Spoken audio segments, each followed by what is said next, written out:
store. We're a nonprofit. We're a business partner of the Small Business Administration, resource partner, sorry. And our mission and our goal is really to help foster small businesses, to get you as an entrepreneur, as a small business owner, all of the tools you need, all of the resources you need to start your business, to grow your business, to be as successful as you want to be. So some of you joining today, you may have already met with a SCORE mentor or a volunteer like Patty, or some of you, it may be your first time. So if it's your first time, you've probably seen Patty is located in California. We have SCORE volunteers located all throughout the country. Our local chapter has about 70 volunteers, but throughout the country, we've got over 10,000 SCORE volunteers with backgrounds and areas of expertise in all different areas. So if you have questions and would like to know what our free confidential mentoring is, you can look on our website, which is here in my background, or you can reach out to us afterwards. I just ordered this on Amazon. It was about a little under like $200. It is a roll tarp with a crankshaft for the trailer. I went ahead and got the 7-foot by 15-foot mesh tarp. And the reason I did 7 by 15 versus 6.5 by 12, which is what my trailer actually is my idea of it is that if I have things standing up past the wall, which I typically do, it's going to create a canopy. So the more extra feet I can have, the more likely it is to cover without having to lose any of the surface area that it's containing. So that's why I went a little bigger.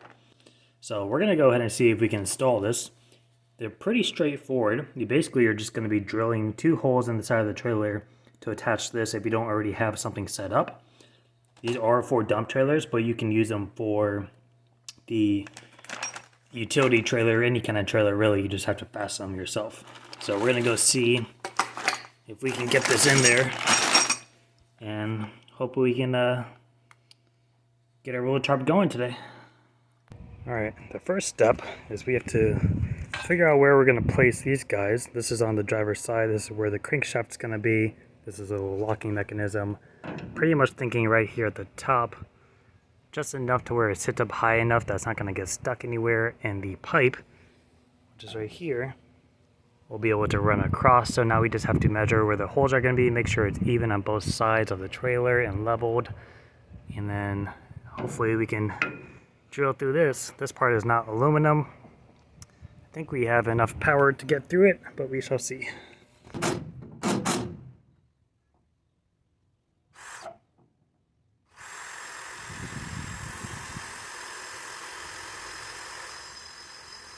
After 20 minutes of drilling and going through different kind of angles, we have finally punctured through.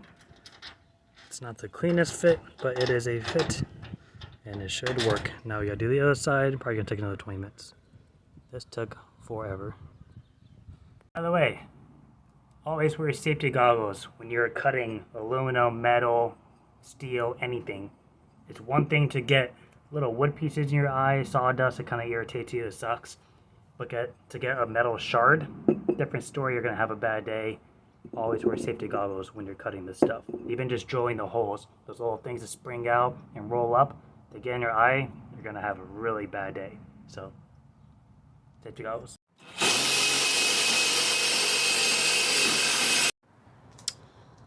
Alright, so that's that. It's probably the easier part of all the cutting and drilling we've been doing.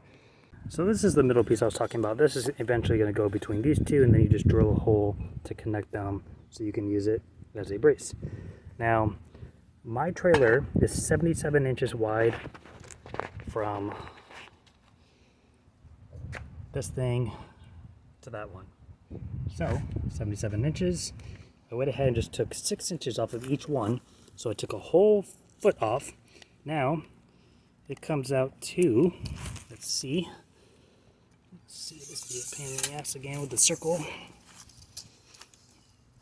69 inches. Very nice. So, now, obviously, this isn't going to match 77. So this will go in between. We'll drill the holes, run the screws through that they give you, and we'll see if we can get it to fit.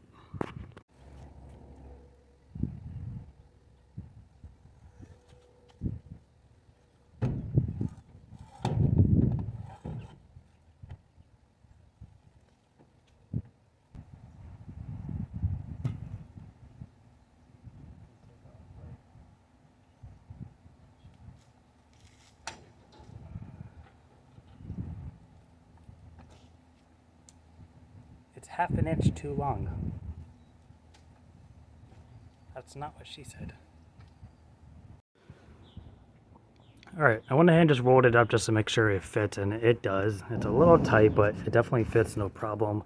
The only thing you have to watch out for, I thought it was getting stuck. It was actually just catching the little corner bracket. It was catching underneath the gap here every time I pulled it. So this side was getting stuck. So we'll have to keep an eye out for that. What I may end up doing is just getting flex tape and just sticking it on each side just to help prevent that, because I don't want it to tear. But so far so good.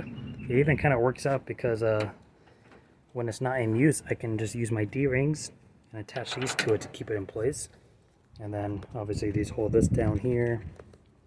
Same thing over here with the D-ring.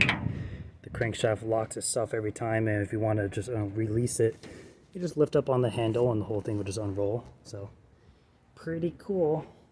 I'm excited to use it.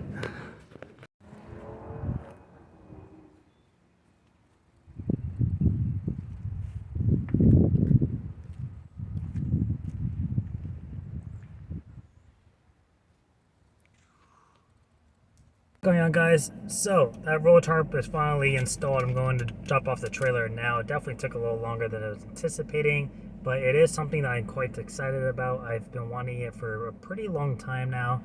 I've just kind of started off with the cargo nets, and I just kind of always kept going with it. They're like 17 bucks each. I think it was 6x4, and I got like 4 of them from Walmart, and I would just kind of connect them by using carabiner clips and bungees and just attach them to the D-rings I had installed along the top rail of my trailer. But a roll tarp to me is a little bit more professional. It's obviously more heavy duty, and I think overall it just serves a better purpose.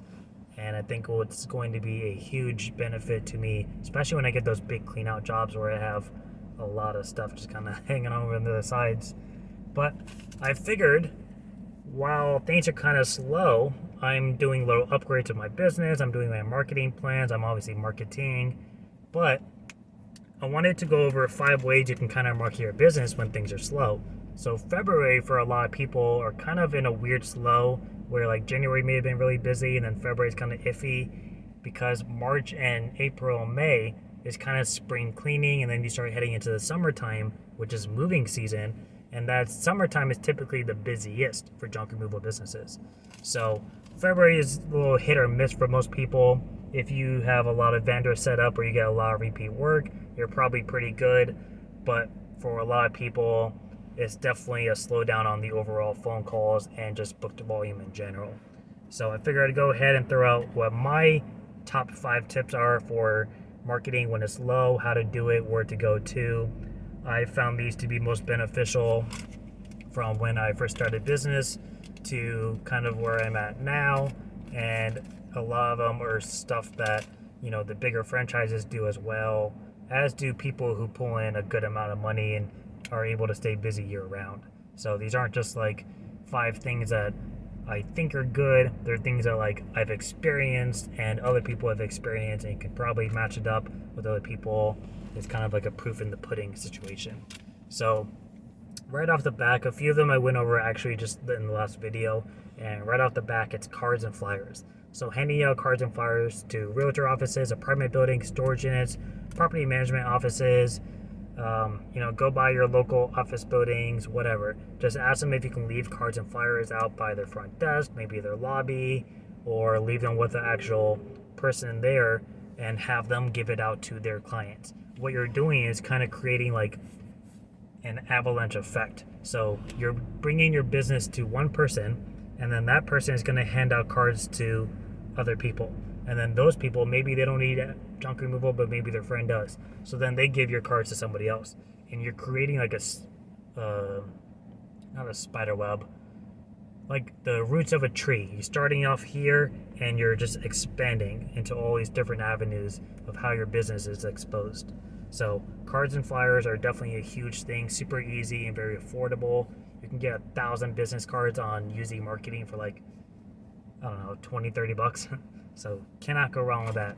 Hand out 1,000 business cards and then tell me you don't get business.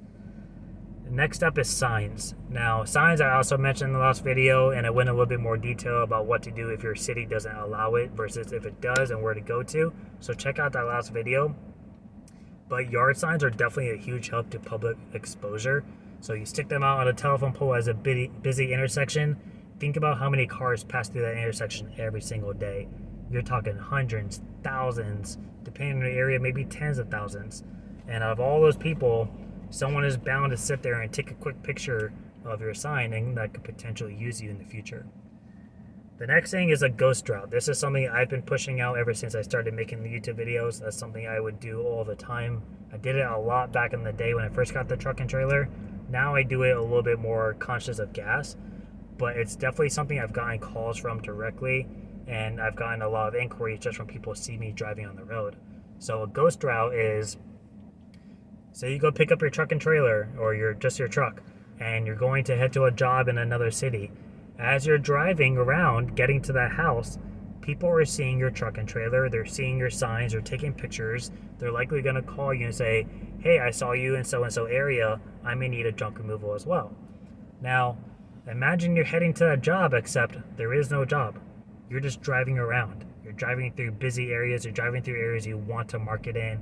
Park out by Home Depots and Lowe's, that's where you're going to get your small contractors. Go park out by your mall parking lots, or go park in an industrial area where you're going to have a lot of people that do trades. Maybe someone's going to be doing a renovation on their house soon. That's who you're marketing to. You're marketing to the general public when you're driving around, whether you're actually circling through streets or if you're just parking out by a busy area or gas station just to get public exposure. So ghost routes or guerrilla marketing, I think, is another term. It's truck branding is the term I guess you could use. But either way, it's a very easy way to get out in front of your general public. Next up is social media promotion. So not necessarily like doing like boosting Facebook ads or Google ads where you're having to pay by a lead, but what you're doing is you're posting, let's say you're doing 10% off all month for junk removal for the month of January, right? Or for me, for example, right now I physically have a promotion for the month of February where I'm doing 14% off because Valentine's Day is on the 14th. So I'm doing 14% off your junk removal business, excluding jobs that are 99 or under, which is my minimum pickup. So I have this promotion. I did it on Canva. It's this big pink flyer. It stands out. I posted to my Instagram, my Facebook, my Google My Business, my Yelp, my Nextdoor. I posted a couple of times a week until the month of February is done. And all I'm doing is pushing out a promotion that I already offer. But what I'm doing is I'm making it relative to the current holiday season and have it stand out by having it be a pink flyer. And I'm trying to lure somebody in that may be on the fence about junk removal, or maybe they just happen to need it, and hey, here's a 14% coupon. Cool. 14% could be a lot if you have a big job.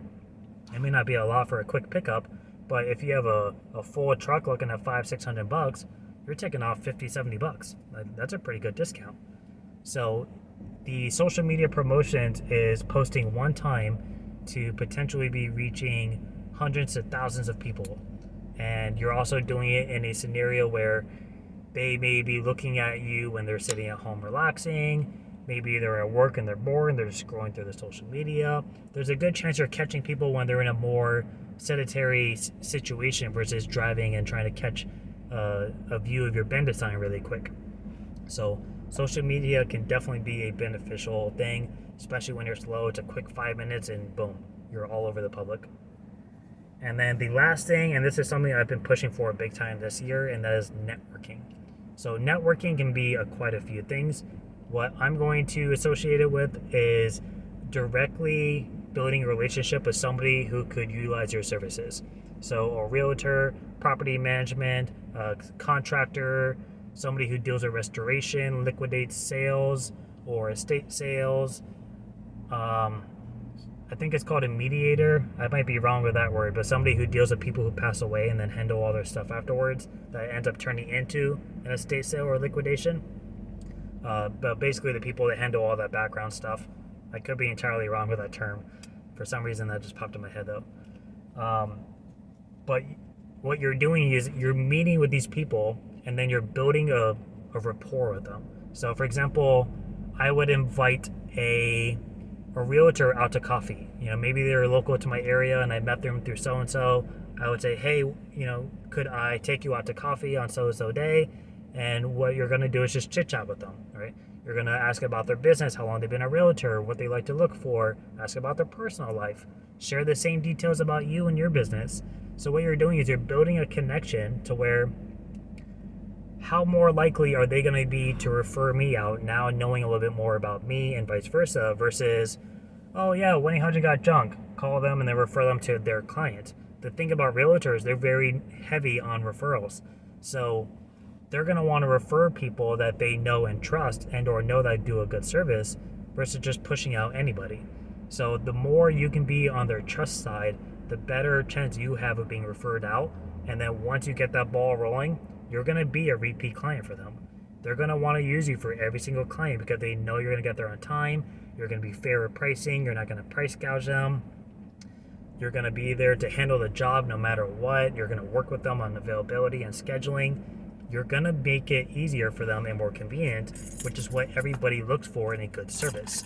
So those are the 5 things I recommend when it comes to networking when you're slow. I like to treat the business like a 9 to 5. So just assume that Monday through Friday from 8 a.m. until 6 p.m. if I'm not working physically on a job, I'm doing something for the business so that I could potentially work tomorrow, right? Whether it's branding myself, networking, doing marketing, driving around. I even, if I don't have any marketing set up, I'll focus on the business.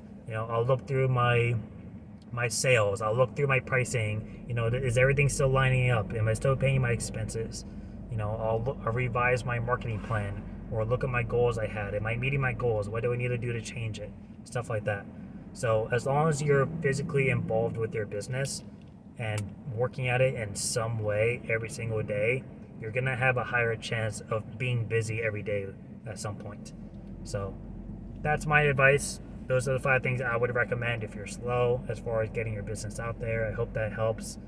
I will put in the description the roll tarp that I found on Amazon. I definitely think it was a pretty good deal compared to some of the other ones I found. So maybe you guys are looking for the same thing. Do keep in mind I don't have a dump trailer. It's just a standard utility trailer. So I did have to make some improvisions to get the roller tarp to actually fit and work. So definitely doable if you don't have the brackets already kind of set up.